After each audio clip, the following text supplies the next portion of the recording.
For this series of lifestyle episodes, I invited my dear friend Lourdes Menezes to share how her lifestyle has supported her journey, including moving to a different country for school at 9 years old, navigating challenges during her childhood, facing chickenpox infections shortly after settling in Canada, to embracing a lifestyle as a successful lawyer, artist, and Zumba instructor, while contributing to build a strong community.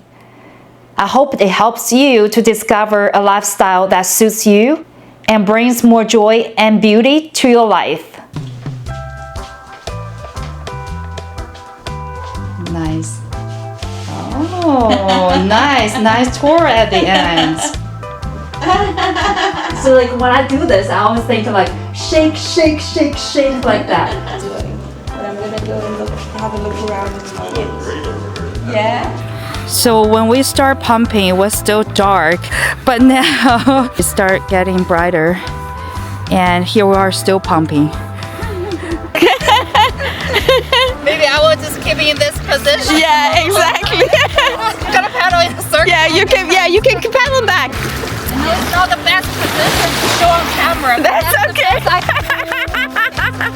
Do you need to call for? Maybe. Yeah, that's fine. Yeah, let me check the video. Okay. Otherwise, imagine doing this whole thing and then everyone's like, I know. and then it doesn't work. I know. Imagining that like the sound doesn't work, or I didn't even press record button. And I was like, what do I do to this? Gosh, we haven't even got to the art side. No, don't worry. I pressed the button, I think. Yeah. Oh, this is gonna hang like that. You know what? I'm gonna put it on there. And oh, this is Machu Picchu. I took my book when we were walking. You saw this sketchbook. That's me and my friend. It's so beautiful. Thanks for being on my show, Lourdes. Welcome. No, well, thank you. It's a pleasure, and I feel honored to be on your show. Oh, thank you. I'm so thrilled to chat about your very interesting life journey, and the lifestyle helps you to live a fulfilling life. Help us to get to know you a little bit better. We came to Canada in 2018, Okay. so about 6 years ago. About 6 years ago, okay. Yeah, I already had my 2 kids. They were really young. And you were born and raised in Tanzania. That's right. I was born and raised in Dar es Salaam. And I didn't leave the African continent until my 30s, actually. Is the English official language in Tanzania? So in Tanzania, we have a number of languages, 2 official languages, Swahili and English. Okay. We were colonized by the Germans at one point, and the British, so we do have English. So it helps you to transition into English-speaking country like living in Canada. Absolutely, right? yeah. Back in China, when I came from, we started to learn English when we were at grade 4. Oh, just like French in non-French immersions here in Canada. Exactly, but it more so be like just 1 English class per day. Okay. And they taught you basically how to score better in exam than, speaking practical English. Makes sense. So English is very challenging to, for me at least, to speak, when I first came to Canada. Just a side note, I read that Tanzania is actually a combined name of 2 states that united to form it. Yes. Yeah, it's quite interesting to come up with that name. Yeah. And also Tanzania is one of the oldest inhabited place on earth. Yes, yeah. That's amazing.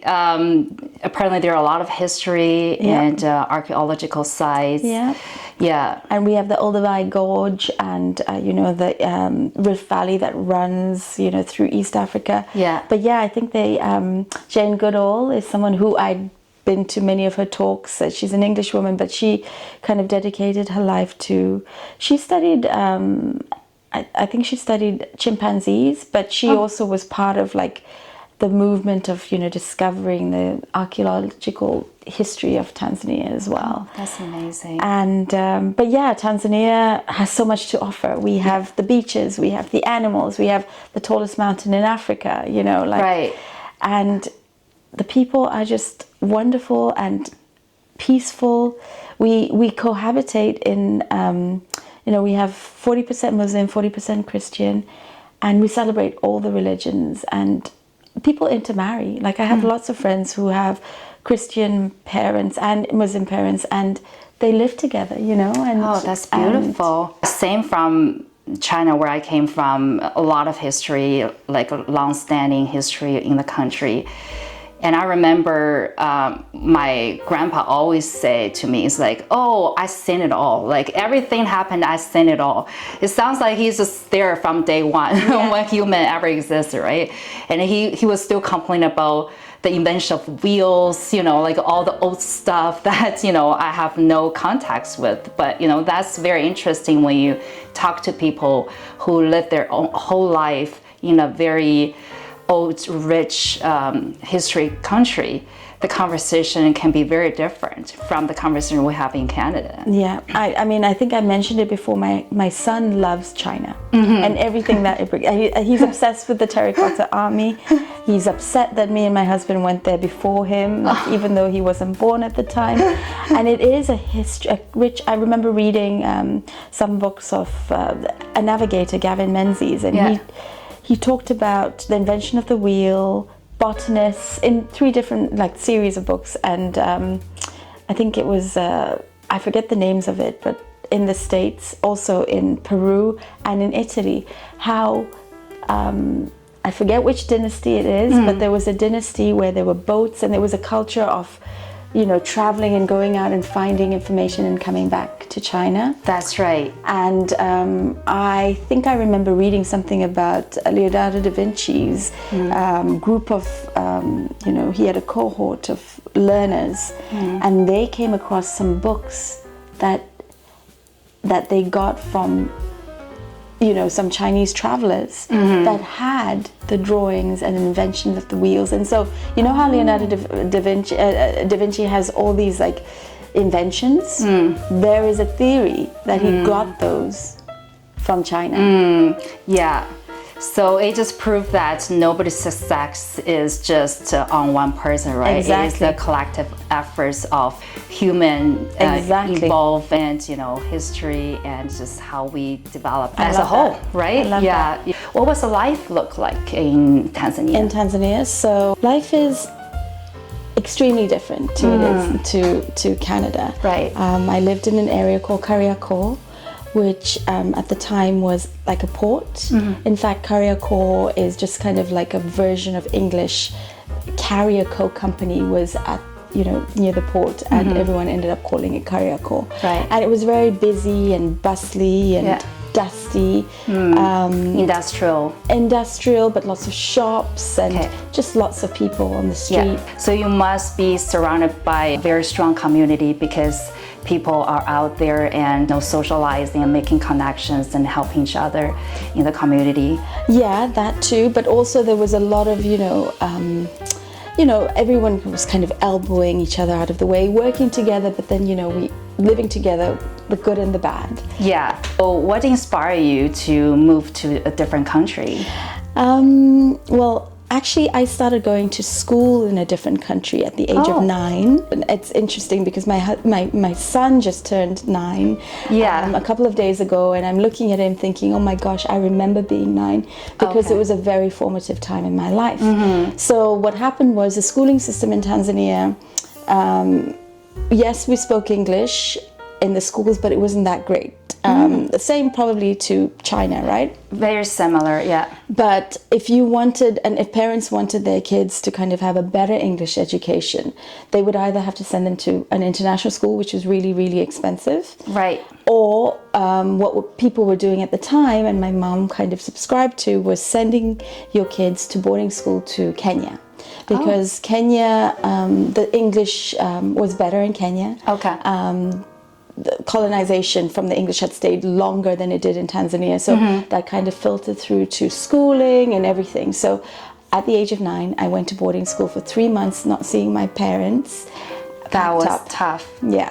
Just imagining sending my son, who is 9 years old, as the same age as your son, right, to send them away to a different country. Exactly. Even though you know it's a school that, you know, there are supervisor, you know, people there to help them, but still, how do they take care of themselves? Exactly. Not only physically, like feeding themselves, how do they take care of themselves emotionally? How do they go through this separation anxiety, right? Yeah. It's a tough time. So that was the first time that I moved. And then the second time was when I went to university in South Africa. Again, I went for the whole year and left my mom at the time and just went for the year to South Africa. And that was a whole new other culture as well. That's right. The moving from countries has always been something that has always happened, but it's been different countries at different times and always with different trials and tribulations. That's right. Different experience, different culture, and making different memories for you as well, right? Exactly. Yeah. So what is the most challenges you ever encounter moving to different countries? So it is interesting. It's nobody knows you where you go, right? So on the good side, you can reinvent yourself. You can be a totally different person. That's true. You can just start afresh. Yeah. On the other side, nobody really knows you. They haven't seen the history. They haven't grown with you. They don't know who you are. So that's true. Yeah, you almost have to kind of in a very animated way, or depending on your personality, kind of express who you are for people to build trust. And that's the main thing, building trust. That's so true. And making relationship and friendship works, right? Because as you said, you and other people, the locals, didn't really have the history growing up together or like having anything in common. How do you make a friendship, and how do you commit a friendship or relationship knowing that you might have to move away again in a few years? If this is my permanent home or this is just another transient place that I'm gonna stay and move on after this, right? Yeah, I mean, that's an interesting point that you raise. How do you show up and knowing that you might be moving? For me, I think that nobody really knows how things are gonna look. Even if you commit yourself to one country and you say, this is my forever home, which, by the way, both my husband and I don't subscribe to. We don't believe in a forever home. Right. But, you show up in a way that it's the way to be most present, right? I'm going to be here and I'm going to be your friend and I'm going to show up for you. Even though I'm here for 2 weeks, it doesn't matter. I'm going to be there for your trials and tribulations and I'm going to, we're going to laugh together, we're going to cry together. It doesn't matter that I'm leaving in 2 months, but even though I have that perspective, other people around might not. So in the past, I've found that, moving to different countries, there are certain people who are like, and actually one friend said to me, she's like, you know what, you're leaving in 3 months. I had decided to move away from you and not, invest so much time because you're leaving. But after a certain time, I realized that our friendship meant more than that. And so she actually confessed to me, she's like, I was planning on just like moving away. Right. But I couldn't. And that just kind of made me laugh. But it also made me realize that there's people who can't deal with that. That's so true. And that's fine. But I live my life in the most present way possible. I try to, at least, with my family, with my friends. And we all don't know if we're going to be here tomorrow. That's true. And just circle back that life is a journey, right? Exactly. Yeah, we can't just keep looking at what the destination looks like. It's a journey. You live in the present and you just live the best out of it every day. So what has this move from country to country changed you as a person? It's made me realize that people are the same all over the world. Yeah. There's certain, personalities and characters that I think to myself, oh, I've met you before in just a different country, a different time in my life. Right. And that in a good and bad way, like some people who might not gel, and I'm like, well, I understand that, and I've learned from my past experience with that kind of interaction. But then there's other people who, you meet and you form a relationship from the moment you meet, and you know that it's going to be a beautiful relationship. So that's what it's taught me. Traveling, moving to different countries, we're fundamentally the same. We want the same things, and that's to be happy, to have a support group, and to just like live our life. And this is what I feel I want to make this channel about, right? Like helping people to feel they're belonging to a community, and if they ever go through any adversity in their life, they feel, you know, there is a place they can listen to and communicate with, and get support and help from each other, right? Yeah. Because I personally, I moved to Canada when I was 20 years old.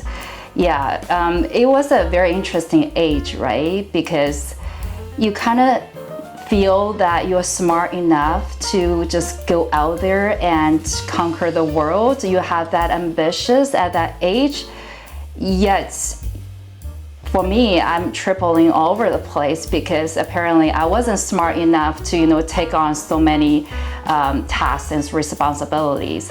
Now thinking back though, that experience make me a stronger person, because I know if I can go through that experience, you know, with a different country, different culture, different language, you know, language barrier. Like I remember thinking, you know, this experience tests my social skills, because I have to keep asking people to repeat themselves because I don't understand them until I finally give in. I was like, I just not politely, like, hopefully I didn't agree to something that completely weird, right?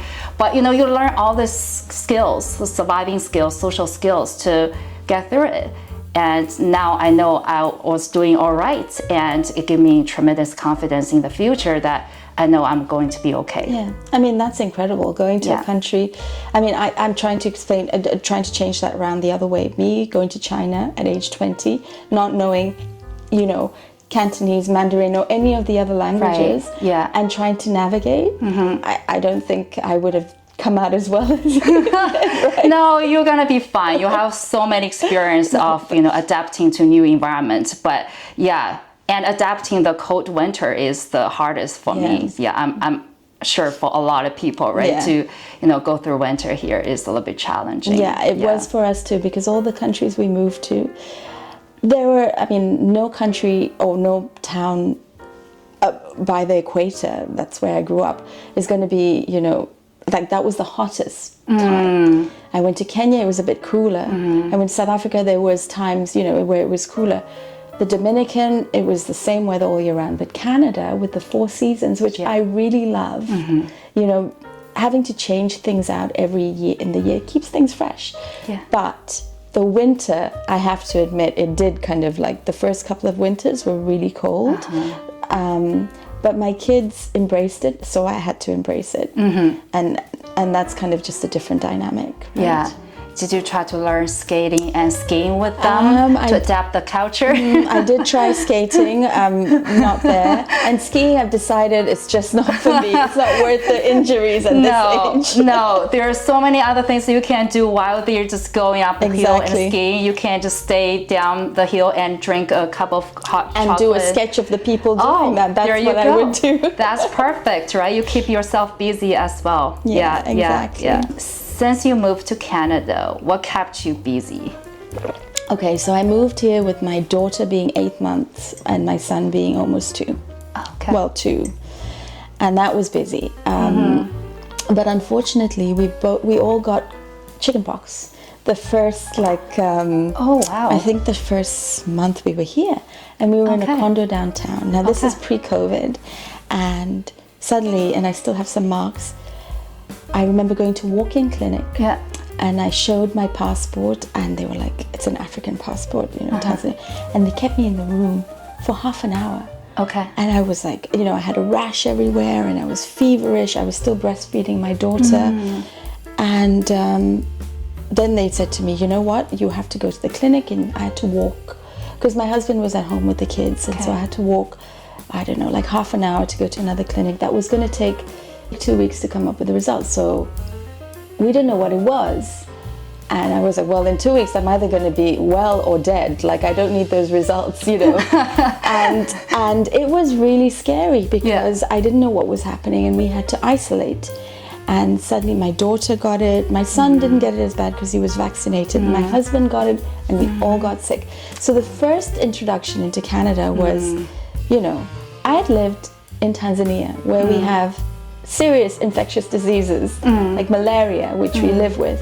I lived in the Dominican where I got dengue, like while I was breastfeeding my son. Wow. Your immunity system must be very strong right now. strong. You've gone through, you've seen it all. And then in South Africa, you know, I did some tests and they're like, oh, you may have been exposed to typhoid. I was like, oh, great. So I lived through it. Anyway, that's to say that all these the first introduction to Canada was, oh my gosh, I had this, you know, it was chickenpox, and I hadn't had it, and both me and my husband hadn't had it. We were both children of the 80s. And that was intense because how can you make friends with all these like chickenpox moms? That's a topic that you can start a conversation with, Exactly, you know. It's like, if you don't mind, yeah, and about chickenpox. Exactly. And I remember trying to find mum groups. Yeah. And I went to one when I had like recovered, but I still had these brown spots on my face. And I mentioned it.